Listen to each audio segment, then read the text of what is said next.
বাংলাদেশের অরাজক পরিস্থিতিতে অনুপ্রবেশকারী রুখতে তৎপর প্রশাসন। সীমান্তে চলছে কড়া নজরদারি।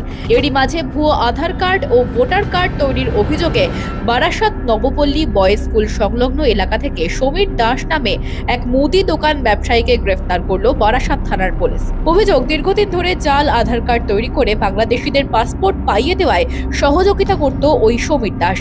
পুলিশ সূত্রে খবর, দুই ছেলের মধ্যে এক ছেলে পুলিশে কর্তব্যরত অবস্থায় রয়েছেন এবং অন্য ছেলে ডাক্তার।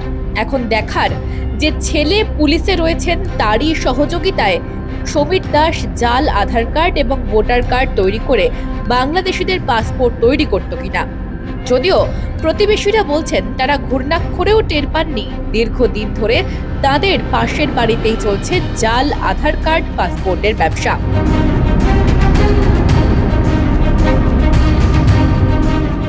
সেভাবে কিছু জানি না, উনি ওনার মতো থাকতো। কি করতো সেসব কিছু জানি না। আপনারা দেখতেন? দেখতাম বলতে সেইভাবে তো আমারও কাজের সূত্রে ব্যস্ততা, সবাই কাজের সূত্রে, সেইভাবে ওনার সাথে আলাপ আলোচনা কাজ করতো না। কি ওই ধরনের কোনো কিছু জানি না। ওনার পরিবারে কে আছে? পরিবারে দুই ছেলে আছে, এক ছেলে হচ্ছে ডেন্টিস্ট আর আরেকজন মনে ইয়েতে আছে, পুলিশের কোনো ডিপার্টমেন্টে আছে। আর পুলিশের ছেলে ডেন্টিস্ট, কি করে বলবো। এর আগেও এক প্রাক্তন পুলিশ একই অভিযোগে গ্রেফতার হওয়ায় সন্দেহ আরো জোরালো হয়েছিল। ইতিমধ্যেই কিন্তু সমীর দাসকে বারাসাত আদালতে তোলা হয়েছে। এই সমীর দাসের স্ত্রী জানান, বাড়ি থেকে কিছু আধার কার্ড পাওয়া গিয়েছে।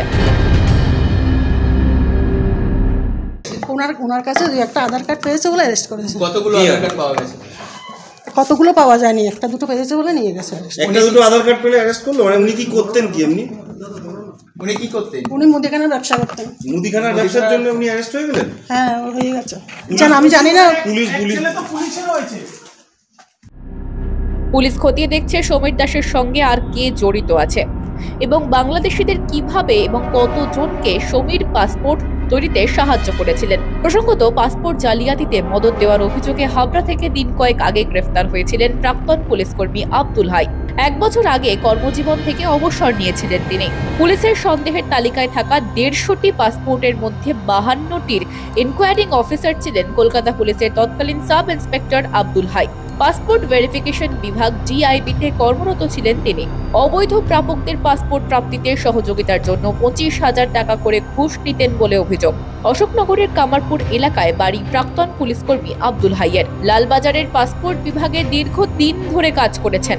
আর এবার আরও এক পুলিশকর্মীর বাবাকে গ্রেফতার করলো পুলিশ। এবার দেখার, একই জেলার মধ্যে গ্রেফতার হওয়া দুই ব্যক্তির মধ্যে কোনো যোগসূত্র আছে কিনা। ব্যুরো রিপোর্ট, মাধ্যম।